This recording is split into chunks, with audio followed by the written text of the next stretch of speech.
시청자 여러분 안녕하십니까. 지금 시간 9월 2일 오후 6시 30분입니다. 30분 전에 조국의 간담회 전반부가 끝났습니다. 제가 전반부만 보고 말씀드리는 것입니다.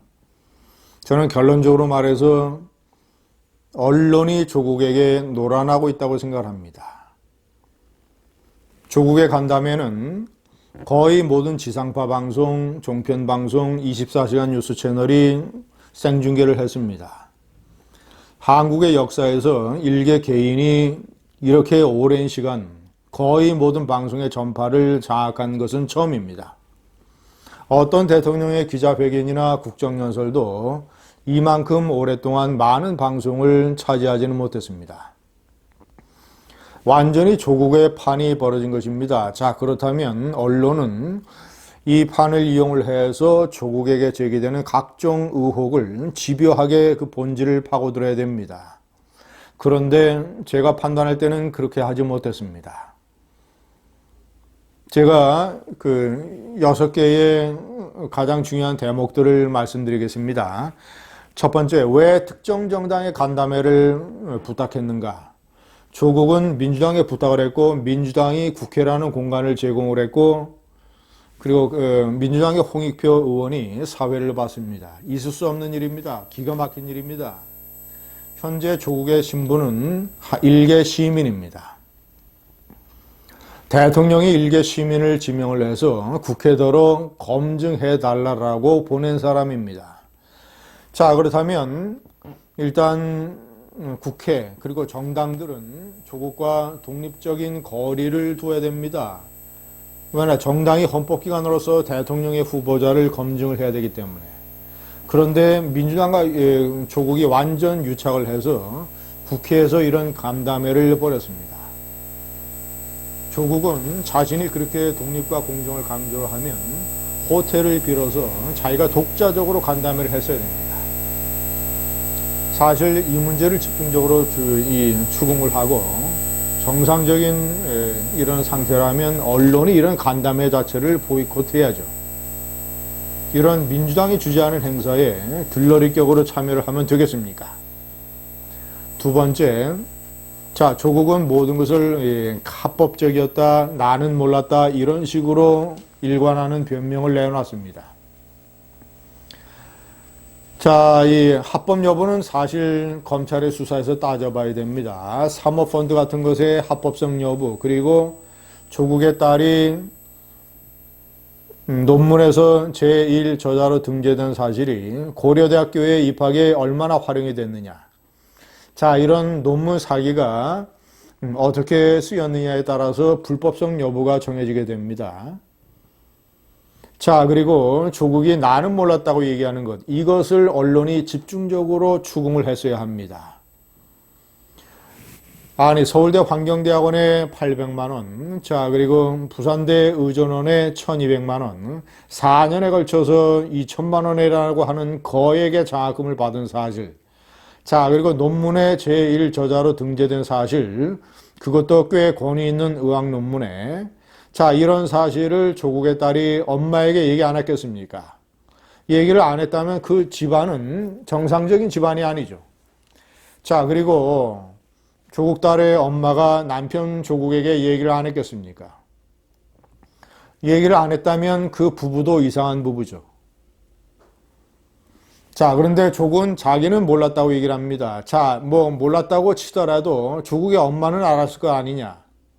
자, 그럼 엄마가 그런 일을 저질렀다면, 조국 딸의 그런 일을 엄마가 방치했다면, 엄마와 조국 딸이 일종의 스펙 공동체로 활동을 했다면, 제가 3번에 얘기하는 수신제가 치국의 문제를 언론이 집요하게 따졌어야 됩니다. 우리가 중요한 공직 후보자에 대해서 합법성 여부뿐만 아니라 그보다 훨씬 더 높은 가치, 도덕과 합리, 순리를 집중적으로 제기하는 것은 수신제가 치국의 문제가 있기 때문입니다. 치국에 나서지 않는 일반 평범한 사람이라면 모릅니다. 그러나 내가 이 나라의 치국에 관여하겠다는, 내가 이 나라의 법무부 장관이 되겠다고 하는 사람에게는 수신제가의 문제가 중요한 전제 조건이 되는 것입니다. 자, 그러면 언론이 자, 이렇게 수신 제거에 실패하고선 당신은 몰랐다 하더라도 수신 제거에 책임 있는 사람이 치국에 어떻게 나설 수 있느냐라는 문제를 집중적으로 제기를 했어야 합니다. 네 번째, 장관 지명이 안 됐어도 펀드와 장학금을 기부했겠나? 만약에 조국이 민정수석에서 그만둔 다음에 법무장관 후보로 지명을 받지 아니하고 서울대 교수로 돌아가서 강의를 하고 있을 때 언론이 이 문제를 터뜨렸다고 칩시다. 그렇다면 조국은 지금처럼 10억 원의 펀드와 2천만 원의 장학금을 기부를 해서 무슨 흑수저들을 위한 무슨 이런 돈으로 쓰일 수 있게 하겠다라는 말을 했겠는가? 법무장관 후보자가 아니라면 기부를 했겠는가라는 문제를 집중적으로 제기를 해야 됩니다.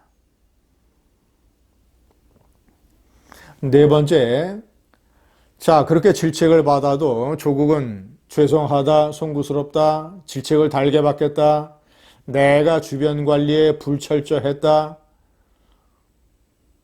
이렇게 얘기를 하면서도 그렇지만 나는 법무장관을 해야 되겠다는 얘기를 하고 있습니다. 왜냐? 자신이 서울대 교수 시절부터 추진을 해왔던 권력기관의 개혁이라든가 이런 사법개혁의 문제, 정치적인 정의의 문제를 실현하고 싶어서 그렇다면 언론이 따져 물어야 됩니다.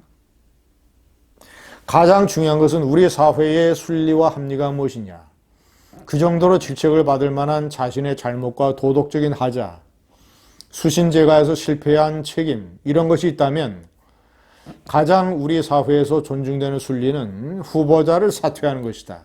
본인이 책임져야 되는 것이다. 많은 장관의 후보자들이 조국 당신보다도 훨씬 덜한 하자 때문에 다 사퇴했다. 그러면 그들은 장관에 대한 사명의식이 없었기 때문이냐? 그게 아니질 않느냐? 그들도 다 나름대로 장관에 대한 사명의식이 있었다. 그런데 사퇴한 것은 한국 사회의 순리와 합리와 도덕 때문이다. 당신보다 더 나은 사람, 당신보다 더 똑똑한 사람, 당신보다도 더 사법개혁을 알고 있는 사람이 많을 텐데 굳이 이렇게 하자투성이인 당신이 장관이 되어야 되는 이유가 무엇이냐라고 물었어야 됩니다. 마지막 여섯 번째, 공정한 법질서를 강조하는데 민노총의 폭력은 왜 방치했나? 조국은 법무장관의 두 가지 중요한 사명 중에서 하나로 공정한 법질서 확립을 꼽았습니다. 이건 눈가리가 아웅하는 것입니다. 아주 대표적인 조국의 위선입니다. 왜냐? 청와대 민정수석이라는 자리는 검찰, 법원, 경찰 같은 이 법을 집행하거나 법을 다루는 기관들을 책임지는 자리입니다. 그런데 제가 동영상에서 여러 번 그렇게 얘기를 했어도 민노총이 완전히 이 나라의 대통령이 돼서 법과 질서를 난도질하는 사태, 민노총의 끔찍한 폭력을 방치하고 민노총의 폭력을 규탄하는 말 한마디 하냐고, 그렇게 사회의 다른 여러 가지 문제에 관해서는 감나라 배나라 SNS로 얘기를 했던 입 큰 개구리 조국이 민노총의 폭력을 방치한 것에 대해서 그러면서 당신이 공정한 법질서 확립이라는 얘기를 할 자격이 있느냐라고 추궁하고 따져 물었어야 됩니다. 시청자 여러분, 왜 조국이 저런 식으로 먼저 간담회 판을 벌였을까요? 우선 첫째는 국회 청문회를 하다 보면 자신이 발언할 수 있는 시간이 매우 제한이 되어 있다. 그렇기 때문에 저는 이제 변명과 호도 이런 것으로 판단을 하는데 완전히 저렇게 판을 벌리게 되면 내가 얼마든지 저런 얘기를 할 수 있다라는 생각을 했을 겁니다. 그리고 두 번째는 한국 언론의 수준에 대해서 조국은 자신했을 겁니다.